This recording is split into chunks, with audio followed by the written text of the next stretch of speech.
Hola, buenas tardes. Aquí estamos nuevamente para finalizar el capítulo número 3 de la materia de geotecnia y comenzar con el capítulo número 4 referido a la hidráulica de suelos.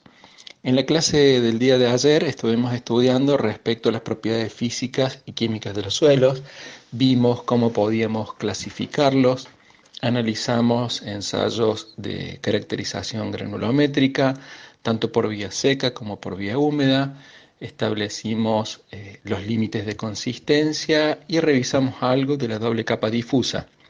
Vimos la importancia de la rugosidad de las partículas en relación al comportamiento y cómo eran los materiales arcillosos. Casi al final estuvimos comentando respecto a la carta de clasificación propuesta por Lambe, en donde fácilmente uno puede identificar qué tipo de material está trabajando a partir del coeficiente de uniformidad y los límites. Límite líquido, límite plástico, etcétera. Esto nos daba pie entonces a comenzar a establecer relaciones entre los diferentes componentes con los cuales nosotros vamos a idealizar una muestra de suelos. Ustedes piensen que una muestra de suelo es algo equivalente a un terrón. En ese terrón tenemos diferentes partes constitutivas.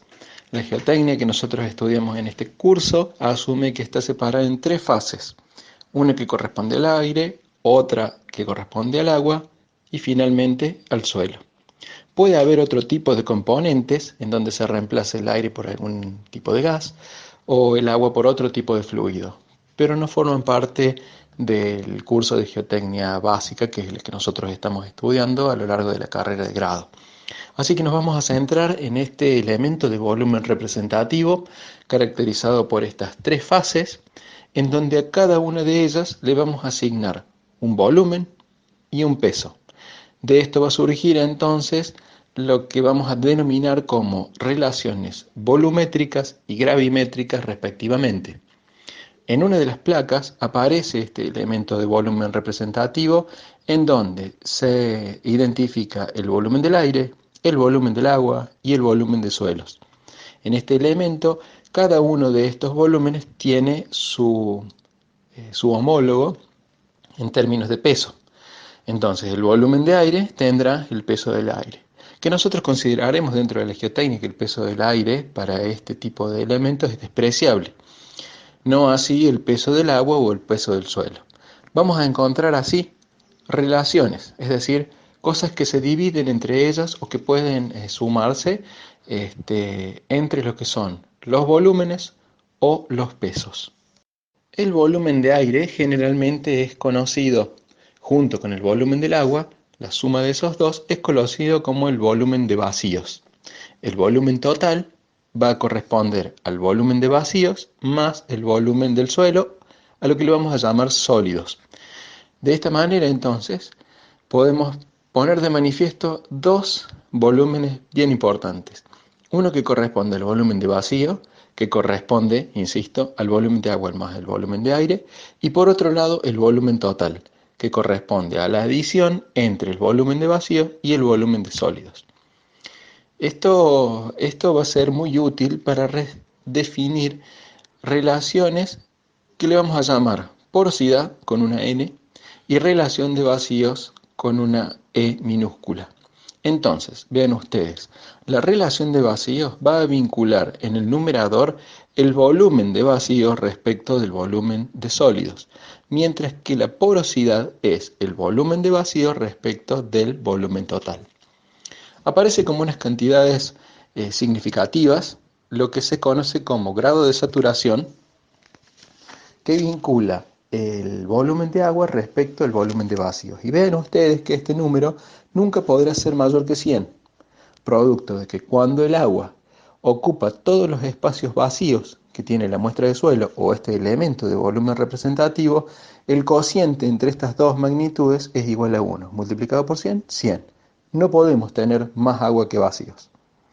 Por otro lado, está el contenido de humedad, medido en términos porcentuales, y esta ya pasa a ser una relación gravimétrica, producto que corresponden a pesos. Entonces se vincula para la humedad el peso de agua respecto del peso de los sólidos. Y este número, vean ustedes que sí puede ser superior a 100%, producto de que podremos tener, imaginen un vaso lleno de agua sobre el cual tiramos algunos granitos de suelo.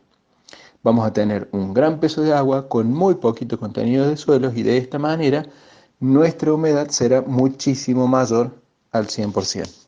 A continuación en la filmina aparecen algunas relaciones en donde se pretende a partir de los ejercicios que ustedes sean capaces de efectuar sustituciones para poder encontrar otras magnitudes fundamentalmente vinculadas con los conocimientos previos que ustedes poseen de la física.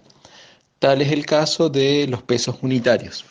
El peso unitario, en este caso, lo vamos a definir como la relación entre el peso del material respecto del volumen. Aquí vamos a tener diferentes tipos de pesos unitarios y lo vamos a identificar de la siguiente manera. La letra que vamos a utilizar es la letra G griega, es decir, el gamma, y tendremos un gamma D que corresponde a la humedad, al peso unitario de las partículas cuando están secas, de la muestra que está seca. El gamma saturado que corresponde al peso unitario del suelo saturado. Gamma H, peso unitario del suelo cuando se encuentra húmedo. De esta manera, el peso unitario húmedo debe encontrarse en magnitud entre el peso unitario de saturación y el peso unitario del suelo seco. Se incorpora además el peso unitario sumergido, que es el que se le llama gamma asterisco o gamma prima, que corresponde al peso unitario saturado menos el peso unitario del agua. Este tipo de relaciones ustedes la van a utilizar para resolver los ejercicios que están disponibles en el cuaderno de problemas de geotecnia. Las páginas que ustedes van a resolver vinculadas con estos problemas corresponden a las páginas 13, 14, 15, 16, 17 y 18. Los invito entonces a que procedan en la resolución de este tipo de ejercicios. Les voy a leer uno a modo de ejemplo y para orientarlos en lo que ustedes deben hacer.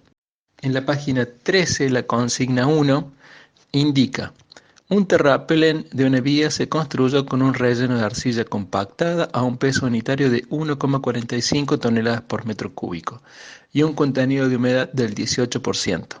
La gravedad específica, que se la indica como G sub S, es de 2,65.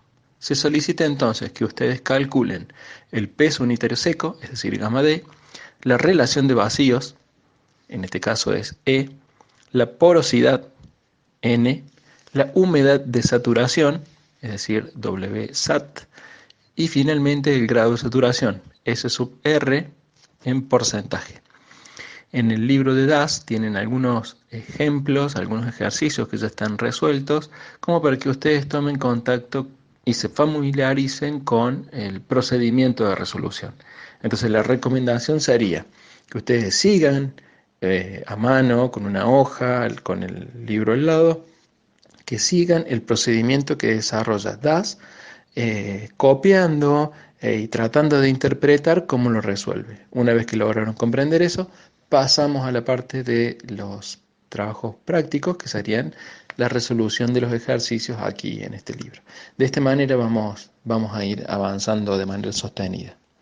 De esta manera estaremos dando por concluida el capítulo 3 y vamos a comenzar a analizar el capítulo 4 correspondiente a la hidráulica de suelos.